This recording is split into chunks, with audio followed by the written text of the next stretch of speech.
This is the Loaded Radio Podcast. All right, hey, it's Scott Penfold, and this is another edition of the Loaded Radio Podcast. As a matter of fact, it's a rather special one. 2 guests on the show this week, man. I know we've been off for a couple of weeks, just kind of rearranging some stuff, but we are back now and coming back in a big way with 2 great guests, like I mentioned. First off, going to be talking to the one and only Paul Di'Anno, ex-Iron Maiden singer. He sang on the first 2 albums, a self-titled debut, as well as Killers. And Paul, just a phenomenal guy. Always great to talk to Paul, and he's going to be joining us in just a few minutes here to talk about what's going on. Obviously, some health scares recently, and been going through quite a bit of physiotherapy and some surgeries, all when it comes to his knee and his leg. So we'll be definitely talking about that stuff with Paul in just a few minutes. But as well, in the second portion of the show, I'm going to be speaking to Tobias Gustafsson. He is the drummer for the band VOMITORY, man. Great Swedish death metal band, been around since '89. Took a brief break in 2013, but then came back in 2018. And great to have them back. They have a new album coming out now. Matter of fact, it's out now. It's called All Heads Are Gonna Roll, and it's out via Metal Blade. And if you like the extreme, brutal European death metal, this is for you, okay? So a great show this week, man, and I'm not going to hesitate much longer. Now, Paul, as in Di'Anno, was going to be joining us via the phone. We're old school in it with Paul, but always, again, great to speak to ex-Iron Maiden singer Paul Di'Anno. Paul, thanks so much for joining us on the Low Radio Podcast this week, man. How you doing? How you doing? Anyway, all right. Fantastic, man, fantastic. How are things? How's the health doing? Up and down. It's up and down? I'm in physio like a lot, but I tell you what, man. My fucking allergies are kicking my ass. Are they? Oh God, yeah, because I'm right. I can see them like the hills of Monterey, right where I am outside my hotel. Right. And the pollen's coming. That's not the only thing that comes in from Sinaloa. You know what? Even here in North America, too, it's allergy season. It's just killing me, man. It's just awful. England, too, is all over the fucking place. Unfortunately, ever since I was a kid, I get all 3 allergies from grass, trees, and pollen. And it's been fucking hell. Yeah, I'm sure. I really do appreciate you taking the time with us today, Paul. I really do. Yeah, no problem. But I want to sort this out before I start the exercises and all that shit again. How's the tour been, man? How's it been on the road? Oh, God, I can't remember when I was home. We started this tour about October, so I've been on the road for a long time. But now this is sort of intermittent sort of shows now. We've got another 4 coming up in Mexico. Then I'm going back home to England. Hey, finally, for 2 weeks off. And then we're supporting KK down at the steel mill. And then then back to Croatia for intense physiotherapy, which should get me up on my feet by then. So I'm going to be away for about 3 months in this clinic and that's all it is. It's just all physio. Because I should be walking a lot by now, but I'm not, because we keep breaking it all up to go on tour. So I'm not doing myself any fucking favours whatsoever. Oh, right. But anything for the fans. I've had 8 years off where I was so fucking ill and I couldn't fly, couldn't do anything. And now I've got the opportunity to do it. I don't want to stop it. Of course. Now, are you still performing in a wheelchair, Paul? Unfortunately, yes. Yeah. Okay. It does. Don't affect the voice. Actually, it makes it stronger because that's used different way of singing. Sitting in a wheelchair is fucking hard. Yeah.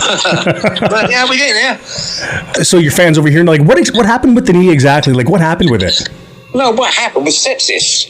I caught sepsis in 2015. I almost died, and it attacks all the weak parts of your body and muscles and that. And obviously, my knees are weak from running around and jumping about on stage, falling off motorbikes, and and kickboxing and stuff like that. Yeah. And it just attacked all the nerves, all the tissues and everything, and really fucked me up. And then they took my knee out. They wouldn't touch me for 2 years because of sepsis. They won't touch you at all.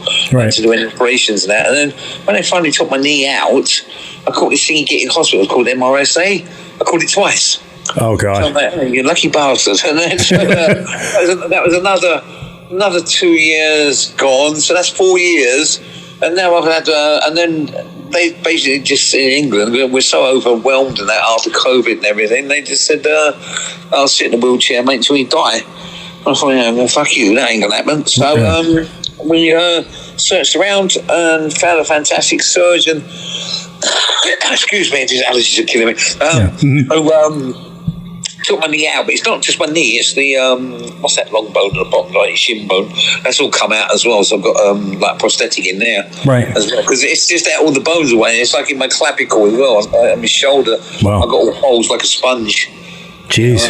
My body doesn't make protein anymore, not or that much protein anymore, which is a pain in the ass. So it's all go though. We don't give up, no surrender. Well, I mean, I know that you went through some extensive therapy and treatment while you were in Croatia. Now, is Croatia like a second home for you now, or? Yeah, it kind of has been actually. I've got some great friends over there, and Steph has been fucking amazing, sort of helped me out and that. And he's got the job as my tour manager now, and he's fucking making me work my balls off. And so, I'm too old for this now. I can't be fucking about with this. But but it's great. After 8 years, as I said, I'm so frustrated. I couldn't do anything. Couldn't get out, and I've got through all this, got severe PTSD and fucking depression and that. But what alleviates it? I know it's difficult getting about a bit, but just go on stage is just amazing. Yeah, I'm sure it is. And I know that while you were in Croatia, you were working with a new act, with a new called Warhorse. Now, is there a full Warhorse album complete? We've just finished recording all the vocal. That's just after Christmas. I spent Christmas with the boys. There's only 2 or 3 of us in the band, and we've got other guest musicians at the moment. It's just slightly different, and I haven't actually wrote anything on this. I'm just singing on it.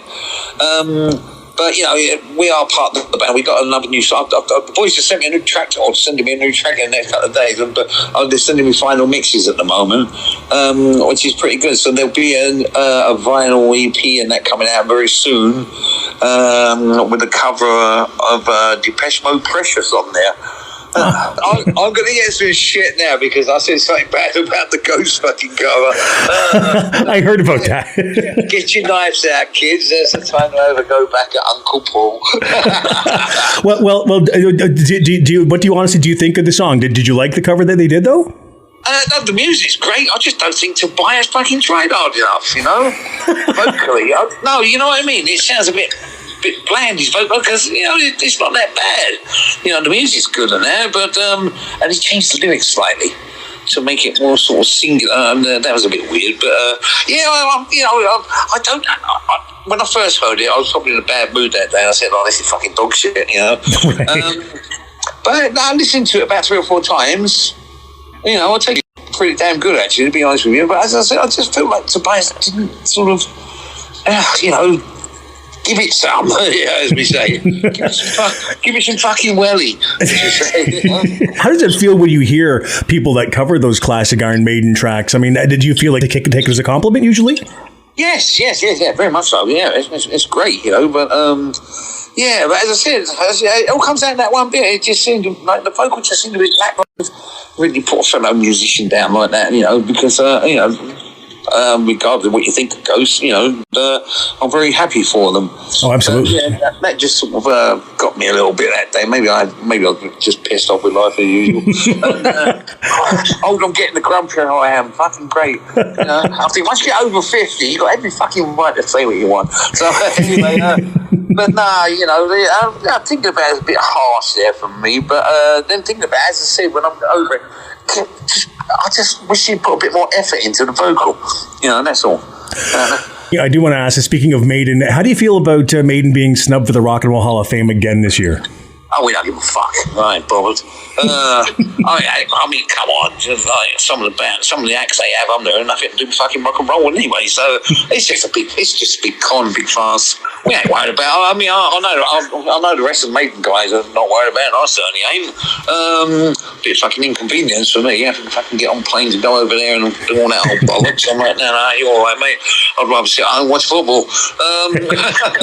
Was there a plan if the band had been inducted? Would you all have performed again together at the induction? Was there talk about that? Well, we can't all do it. Come on, good Clive isn't there. But but I don't know. But would they include Blaze and whatever? But I have no idea, to be honest with you. It's so far removed from my mind, I don't even think about it, I don't know. I guess if they was going to do it, then I suppose, we'd all have to do it, wouldn't we? Regardless of whether you want to or not. when I see, mate, I'm with the rest of the guys in the band. I just think it's a lot of bollocks.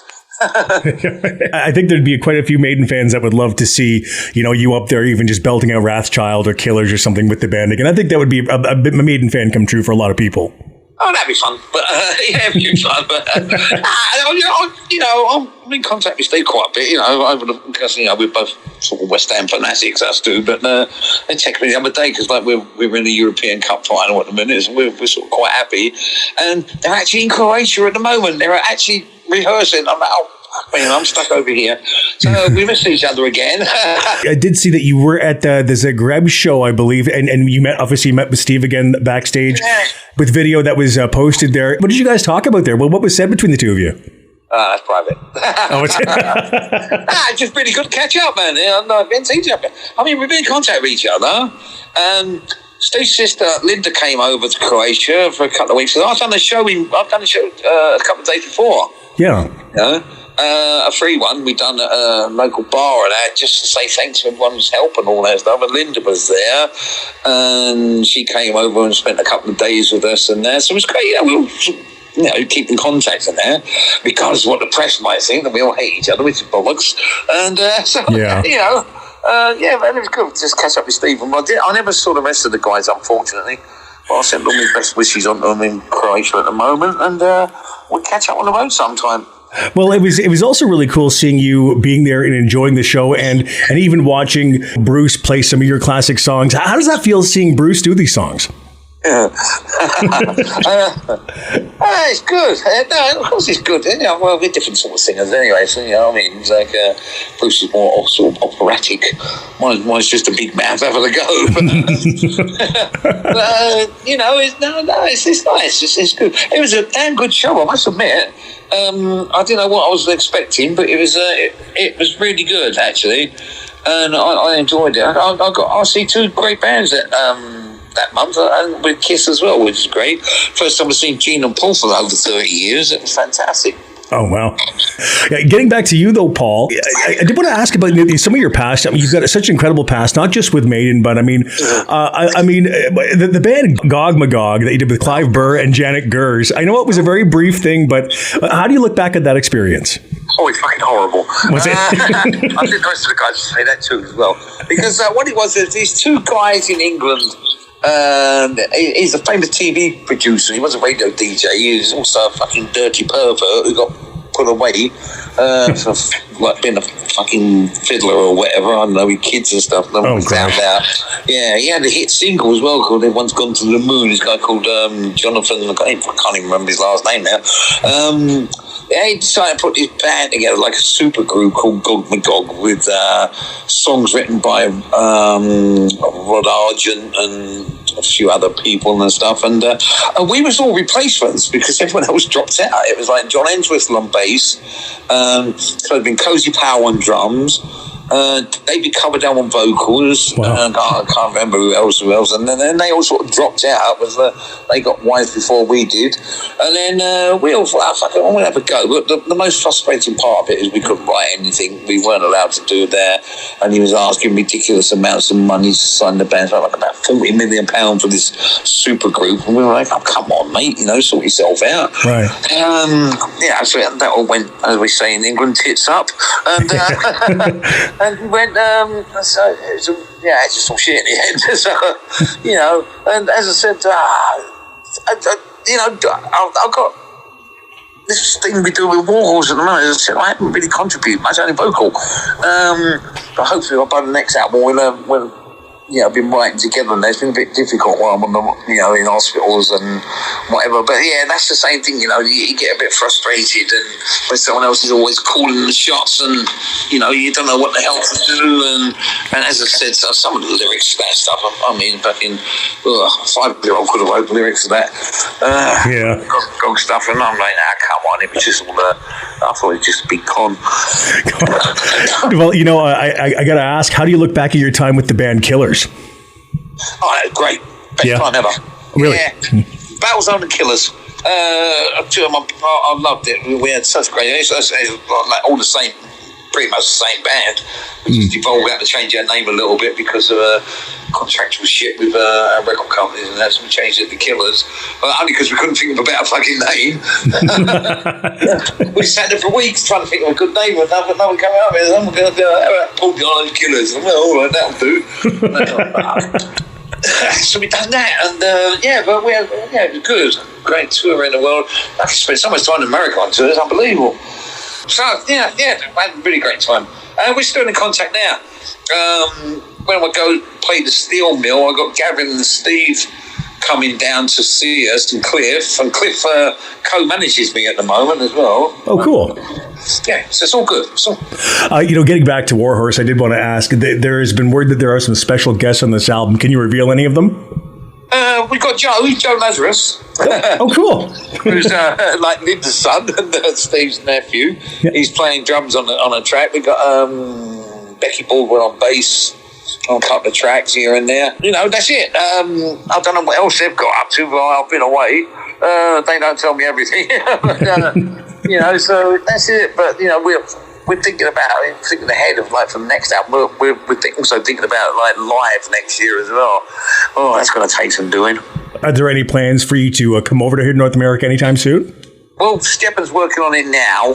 Good. We've been off with the Canadian shows. They're getting such a fucking pain in the arse with your government over there.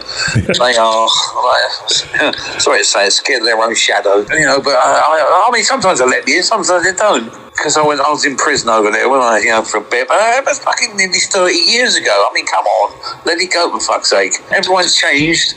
Everything's different, I bet if I turn around and said, it's the Reverend Paul Di'Anno, they'd let me in straight away. Probably, yeah. Yeah, that's about what you've done. Because it would be lovely to have you back up here in North America, because I know there's a lot of fans of you and your work, and it'd be great to see you, man. I'd fucking love to come back as well. I mean, I like playing America. It's just really good. I mean, I lived over there for so many fucking years. Yeah. But I've lived in New York. I've lived in Austin, Dallas, LA.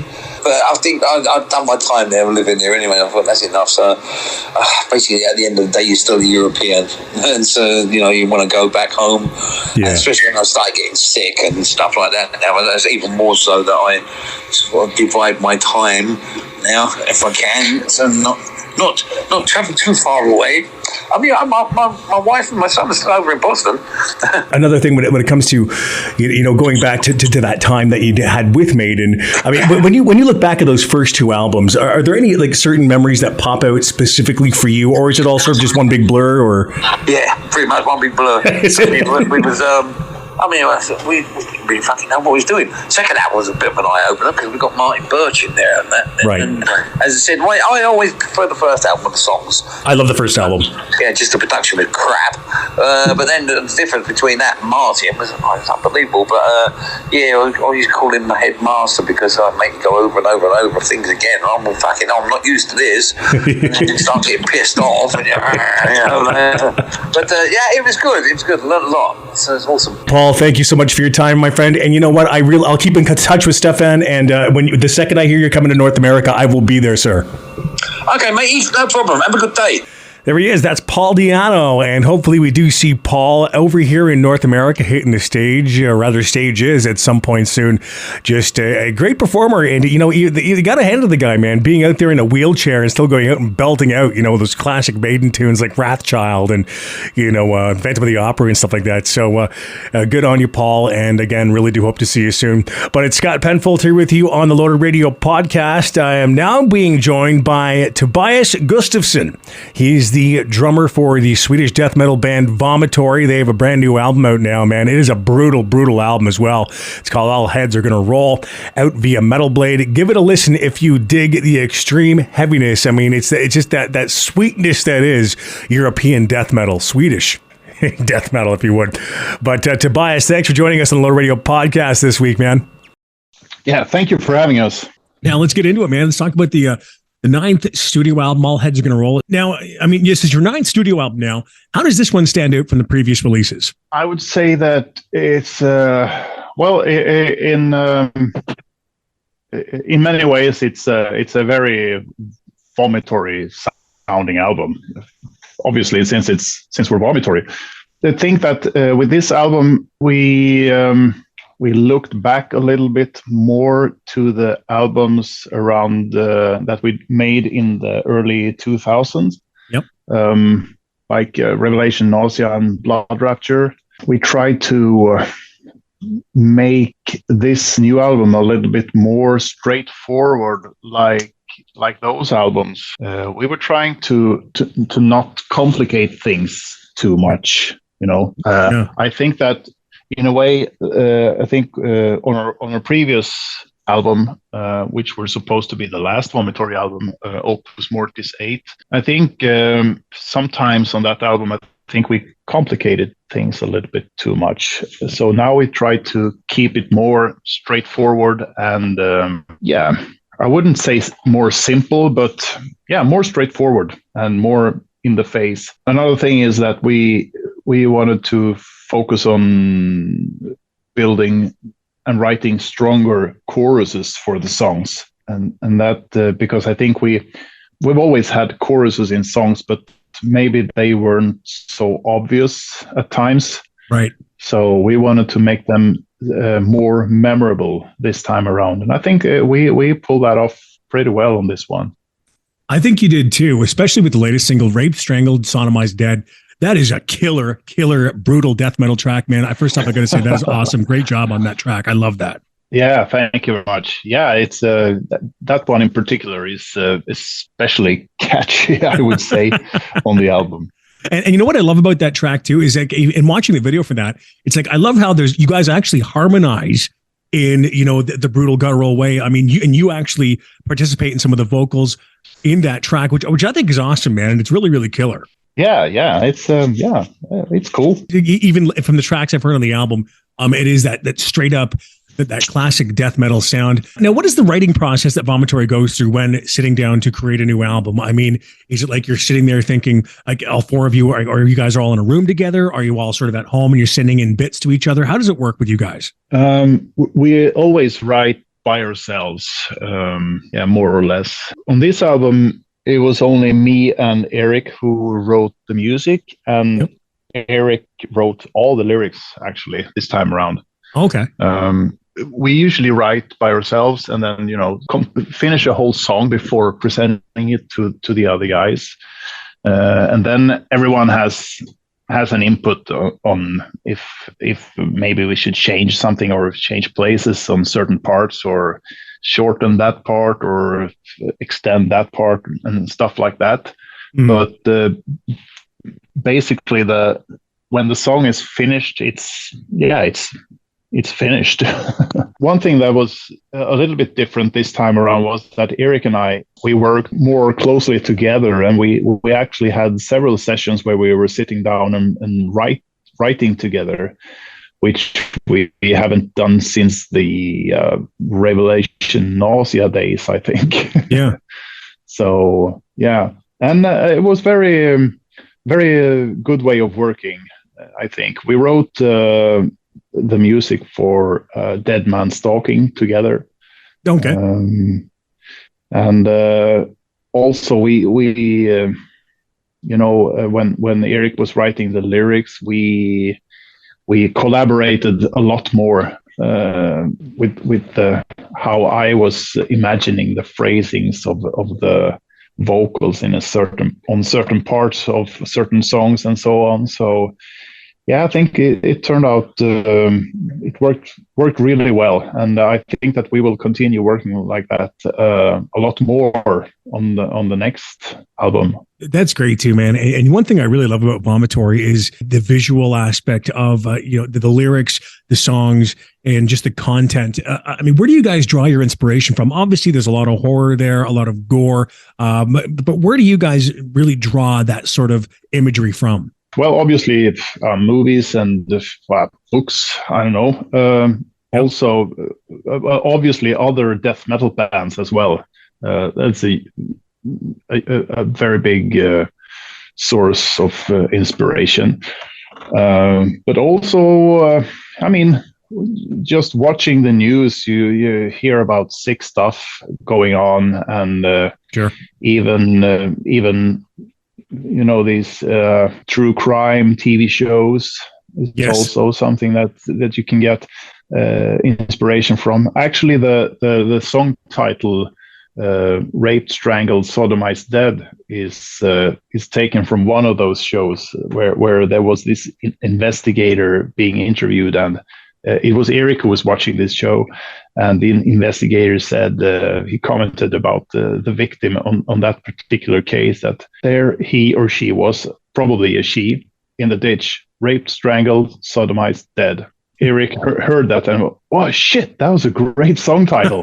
You know what? I love crime shows, so yeah, I can see that. Yeah, I did the same thing with the opening track for our album Terrorize, Brutalize, Sodomize.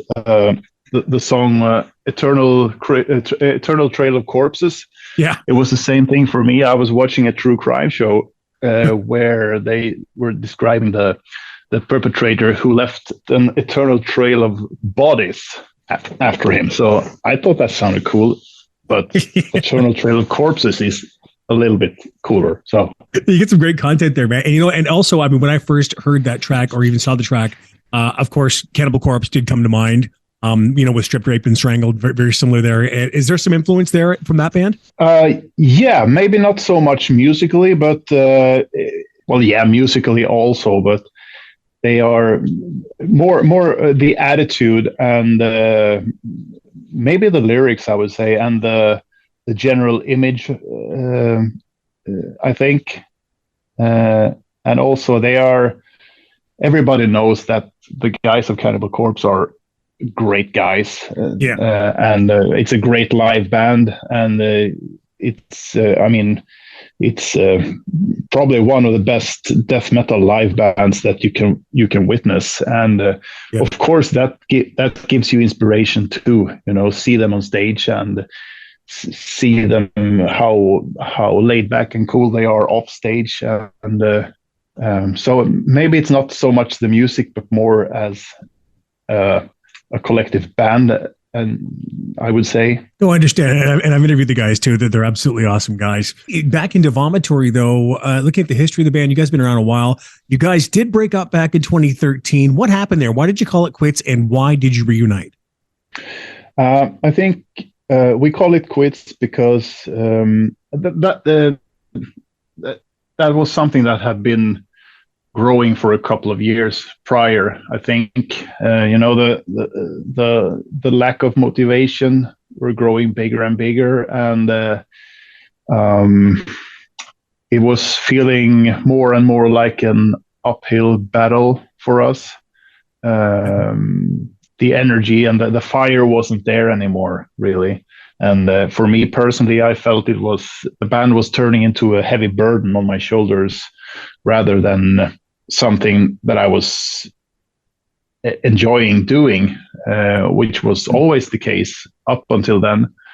And when you don't think it's fun anymore, I didn't see the point in carrying on. Vomitory had been around for so many years, and we have a legacy, and you don't just want to give up. You want to keep going for as long as possible, and we did that. We kept going a couple of years longer than maybe necessary. I don't know. By 2013, I think we had reached the end of the line. We were done. So we collectively decided to call it quits, and we decided to we agreed to never reunite again. But here we are. Here we are. What brought the band back together, though? It was actually, you can thank the Summer Breeze Festival in Germany for that.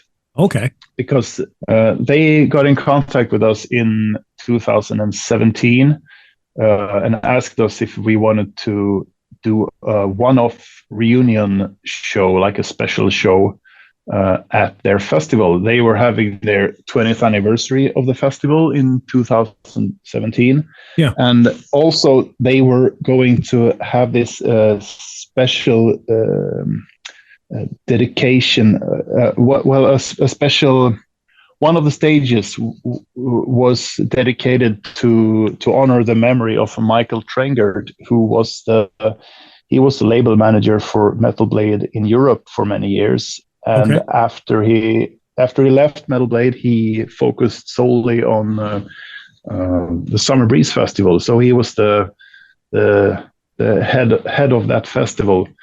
But Michael passed away in 2013, unfortunately, way too young. So the Summer Breeze Festival wanted to pay tribute to his memory in 2017. So they asked around. They asked bands that had been working closely with Michael to play these special shows, like surprise shows, because none of these shows for any of the bands were announced prior. So since Michael, he signed us back in 1999 to Metal Blade, and he did some great stuff for Vomitory over the years.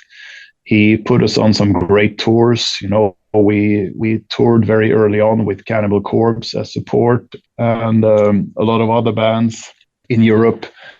And we also got to play at Summer Breeze Festival a number of times. So we felt that that was the least thing we could do to honor his memory. So when we got the question, we instantly said yes, despite that we had agreed that we would never reunite. But that was something that we couldn't say no to that.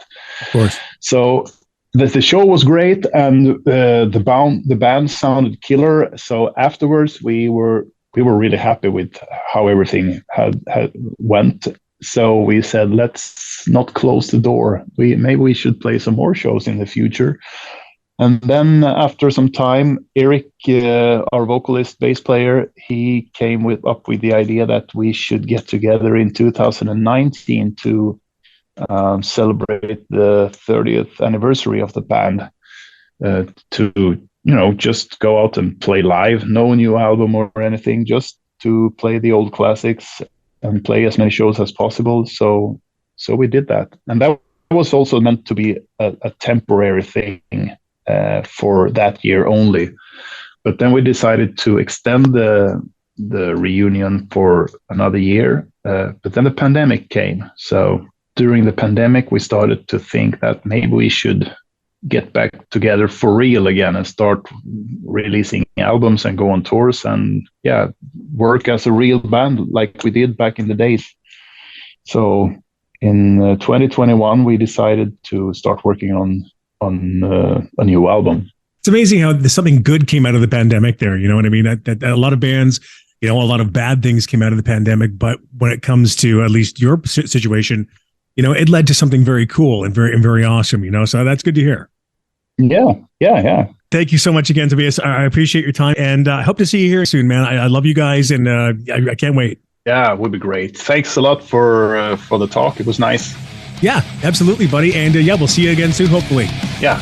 All right. Take care, man. There he is. That is Tobias Gustafsson from the band Vomitory. Great drummer, great band, man. If you like extreme metal, they are definitely a band that you're going to want to check out, man. Just some beautiful, beautiful death metal. Its lovely brutality.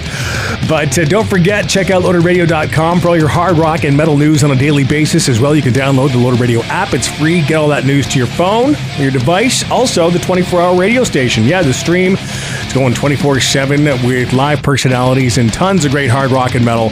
And as well, there's so much more, including past editions of this podcast available at LoadedRadio.com and via the Loaded Radio app, okay? So we'll talk to you again next week with a brand new interview. And thanks so much for tuning in. We'll talk to you next week right here on Loaded Radio Podcast. Loaded Radio.